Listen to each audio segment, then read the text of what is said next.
इसकी शुरुआत कटौती से हुई। क्लारा की बांह पर बस एक छोटी सी, एक खरोंच से भी ज्यादा। पहले तो उसने इस पर ध्यान ही नहीं दिया। जब वह विरासत में मिले पुराने घर में धूल भरे बक्सों को खोल रही थी तो उसने इसे साफ कर दिया। वह स्थान एक खंडहर था। उसके चाचा के लापता होने के बाद वर्षों तक छोड़ दिया गया था। फिर भी उसे नई शुरुआत की जरूरत थी। उस रात जब वह बिस्तर पर लेटी थी, एक हल्की सी फुसफुसाहट सन्नाटे में से टूट गई। क्लारा। वह सीधी खड़ी हो गई। उसका दिल धड़क रहा था। घर खाली था, या कम से कम यह होना चाहिए था। वह घबराहट से हंसी।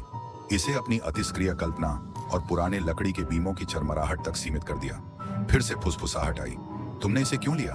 उसकी आंखें धुंधले कमरे के चारों ओर घूम गईं। कुछ नहीं। लेकिन जब उसने अपनी बांह की ओर देखा तो खरोंच गहरी हो गई थी और उसकी त्वचा पर एक दांतेदार दरार की तरह फैल गई थी। किनारे अस्वाभाविक रूप से धड़क रहे थे। काली नसें छोटी जड़ों की तरह उसमें से निकल रही थीं।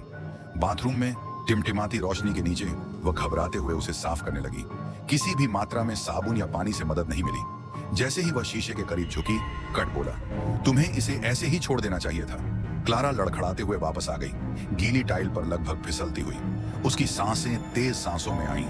आवाज उसके कानों में नहीं गूंजती थी, यह उसके सिर के अंदर गूंजती थी।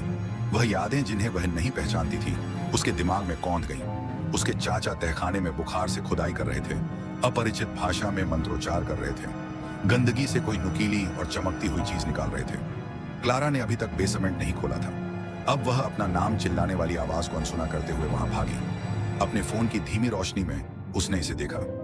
एक जंग लगा चाकू मिट्टी के फर्श के बीच में सीधा फंसा हुआ था, जो राख में बने प्रतीकों से घिरा हुआ था। जैसे ही उसने उसे छुआ, उसकी बांह पर लगा घाव आग की तरह जलने लगा और फुसफुसाहट चीख में बदल गई। उसके चाचा की आवाज, आपको इसे फिर से दफनाना होगा। लेकिन क्लारा हिल नहीं सकी। प्रतीकों में जीवंतता आ गई।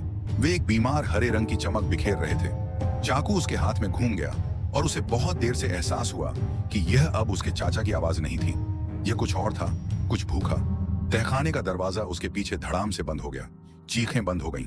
उसकी बांह पर लगा कट अपने आप सील हो गया, लेकिन चाकू की धार में उसका प्रतिबिंब अब उसका अपना नहीं था।